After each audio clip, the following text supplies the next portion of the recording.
आज का टॉपिक जो है बहुत ज़्यादा सेंसिटिव है। वेस्ट नाइल वायरस के बारे में आज हम बात कर रहे हैं। एक बहुत इम्पॉर्टेंट ये वायरस है जो कि भारत में फैल रहा है। केरला ने कंफर्म किया है कुछ केसेस जो कि वेस्ट नाइल फीवर की वजह से हुए हैं।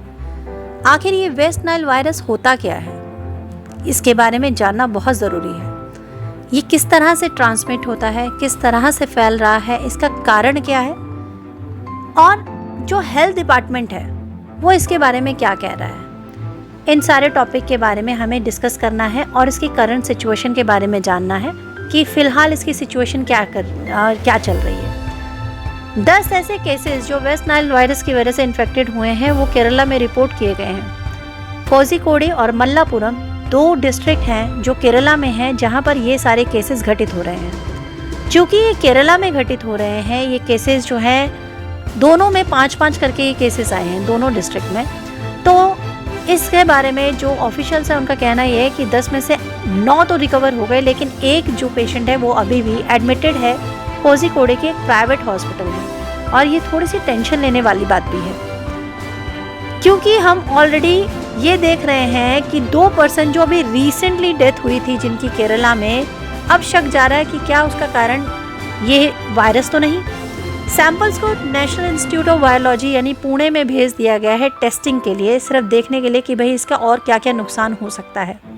हम वेस्ट नाइल वायरस के बारे में क्या जानते हैं, कितना हमें पता है।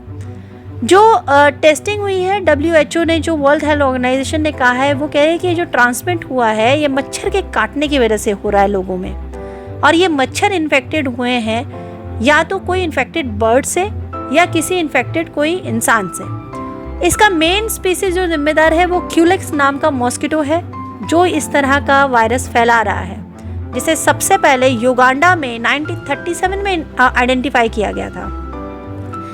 अब ये जो वायरस है, ये इन्फेक्शन जो है कम्युनिकेबल है या नहीं है, फिलहाल ऐसा नहीं बताया जा रहा है। ये जो केस है US बेस्ड CDC के हिसाब से देखा जाए तो 10 में से 8 पीपल जो हैं वो इन्फेक्टेड जो हैं उनको और कोई इस तरह से मतलब कोई सिम्टम डेवलप नहीं हुआ कि कोई स्पेशल सिम्टम हो, ऐसा डेवलप नहीं हुआ। हर पेशेंट का एक ही एक्सपीरियंस है कि fever, headache, joint pain, vomiting और डायरिया हुआ, उसके बाद इस तरह से फील होने लगा।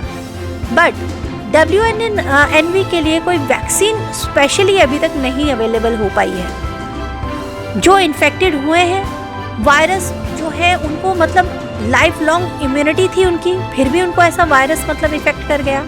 और 2011 में जो पहला केस आया वो भी केरला में ही आया था। मतलब ये बहुत समझने वाली बात है कि 2 डेथ होती हैं, एक 6 साल के बच्चे की 2019 में और एक 47 ईयर्स ओल्ड की 2022 में, और ये भी केरला में ही होती हैं। तो अब चिंता वाली बात यह है जो हमें समझना होगा कि ये वायरस क्या भारत के हर कोने में फैलेगा, क्योंकि अगर ये मच्छर के काटने से फैल रहा है तब तो बहुत टेंशन वाली बात है। आप लोग थोड़ा ध्यान रखें, सतर्क रहें और अपना ध्यान रखें।